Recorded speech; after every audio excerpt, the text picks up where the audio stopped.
Here's a little story about a man named Jim. He's a long-time queer-hating Republican.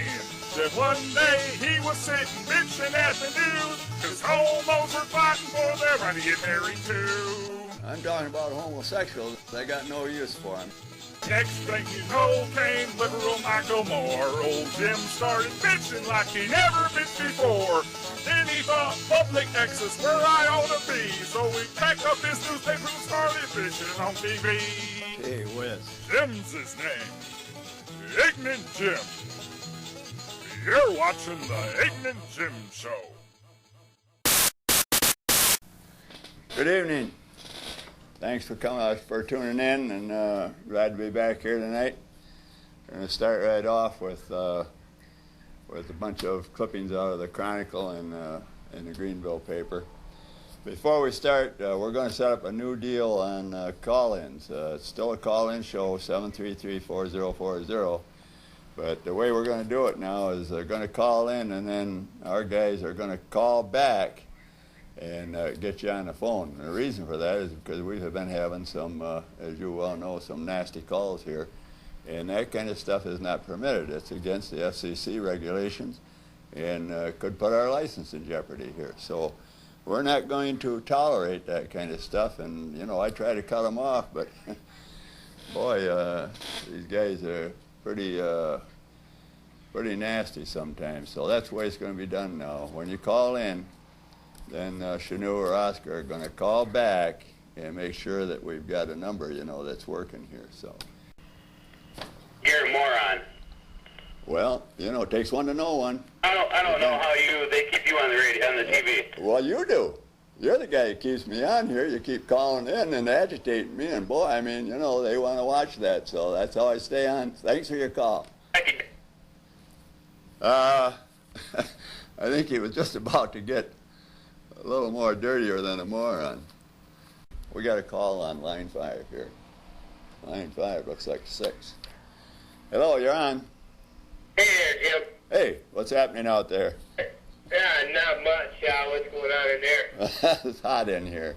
Well, I heard you speaking about George W. Bush at the rally. And, Oh, yeah. you know, I called you before. You know, I'm not a supporter of George W. Bush. To me, you know, seeing him in person reminds me of what a coward he is. You know, What a coward he is? Went to Vietnam and fighting. He never went to Vietnam. I know he didn't. That's the How problem. how can you be a coward if you were never in the fight? You're telling me he didn't go to the war. That's what I'm telling you. He never went. I know he didn't. Okay. Why didn't he? He was able-bodied. Why didn't he? This is beside the point. The point is he didn't go. The point is the guy that did go faked a whole bunch of stuff and came back with a bunch of stuff on video and everything and put on a show now to try and get to be president. That's where the difference is. How can you attack a man that went over there and did 2 tours of duty in Vietnam and support a guy? You don't know what you're talking about with Kerry's duty. Kerry went over there the first time and he had a nice cushy job back and out of the war. He didn't have any danger at all. Then he came back, and then he seen an opportunity here. He says, wow, this anti-war movement is growing. I'm going to go back over there and get some tapes and get some Band-Aids and come back and join the anti-war movement. This was all planned, and it was all planned so that he can run for president today. I really don't agree that his aspirations in you know, late 60s, early 70s were already a plan of the presidency in the 2004 He was election. planning on being president when he was a kid. Read the stuff. Yeah, I'm telling you, this is all available. You can get it all off the internet. The internet, I'll tell you, is a great thing, but boy, it can be dangerous to... Non-Bush supporters that got into the rally, and Bush is a coward when questions are asked of him. You know, you ask him the hard-line questions, and he can't put 3 words together. I mean, he's dumber than a box of rocks. He can't put 3 words together in a sentence. I'll tell you, you wasn't there because I was there. This man is a darn good speaker, and he's does it naturally, and it comes right across. I'm telling you, he's a darn good president. He deserves to be re-elected, and I think he's going to be. D2 from Star Wars. Huh? Talk. What? I said he sounds like R2D2 from Star Wars. He can't Yeah, put I the don't. words together. I wouldn't know. I wouldn't know what that is. I don't watch that kind of stuff. Star Wars. I don't have the slightest idea what you're talking about. What I'm saying is he sounds like Chewbacca. He can't talk. He talked very good. I was there yesterday. I listened to his whole speech. He's a very good speaker. Well, we must have been listening to two different guys speak. Was you there? No, I most certainly was there. And he didn't sound like he doesn't attack the hardline issues about, he wants to attack Kerry for going to Vietnam and his alleged... He hasn't attacked Kerry. He hasn't attacked Kerry on any of this stuff. Americans. Why wasn't he over there burning villages and raping their women like the rest of them? That's what Kerry said, right? That's what he was doing. That's what happened.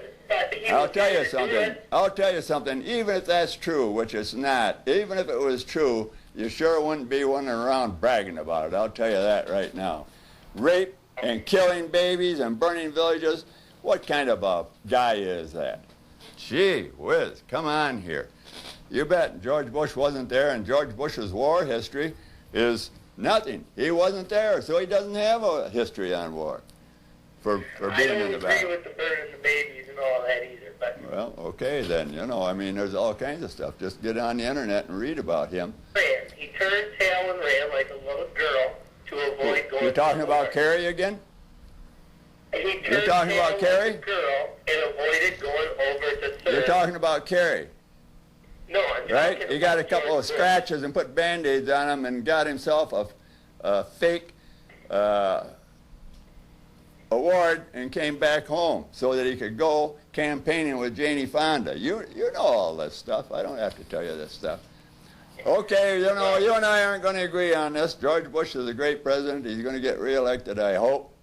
And, this is where we agree to disagree, and if George W. Bush is reelected, you're going to leave the country, right? we'll move be to China? in the world of hurt if he's reelected. Yeah, we're going to be in a lot worse if Kerry's elected. So It was good to talk to you. You have a good night. Nice talking to you. Thanks for the call. You really, if you want to go somewhere in life, you really ought to think about switching to being a Democrat. Thanks for your call. You bet. Thank you.